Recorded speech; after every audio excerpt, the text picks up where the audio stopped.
Odd pricing বা just below pricing কি?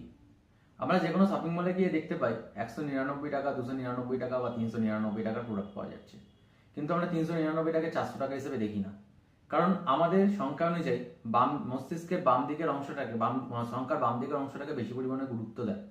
তো যখন কোনো শপিং মলে আমরা শপিং করতে যাই, সেখানে যদি 399 টাকা লেখা থাকে, সেখানে আমরা খুব সহজেই বুঝতে পারি যেটা 400 নিচে কম। 1 টাকারও হেরফের হয়, 1 টাকা দিয়ে আমরা বুঝি এটা 400 টাকা নয়, 300 টাকার মধ্যেই রয়েছে। তাই জন্য আমরা সহজেই সেই জিনিসটা কিন্তু আগ্রহী হয়ে যায়। তাতে বেনিফিট পায় যে শপিং মলের মালিক, শপিং মলে যারা কাজ করে, কিংবা শপিং মলের ওনার আছে, যে ফ্র্যাঞ্চাইজি নিচ্ছে তারা।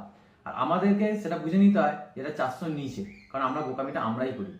তাই এটা বোকামি করবে না 399 টাকায় 400 টাকা নয়, 1 টাকার এর কিছু না। আপনাকে বিল করাতে যাচ্ছেন 1 টাকা বেশি নিয়েই নেবে, তো সেখান থেকে দাঁড়িয়ে তো ওখানে 400 টাকাই হচ্ছে করতে। তো 399 টাকা অবশ্যই 400 টাকায়, আর 299 টাকা 300 টাকায়। 1 টাকার আগে ওটা ম্যাটার করে না, কারণ ব্যাগের খরচা 1 টাকারই বেরিয়ে যায়। তাই এটাতে সাবধান হন।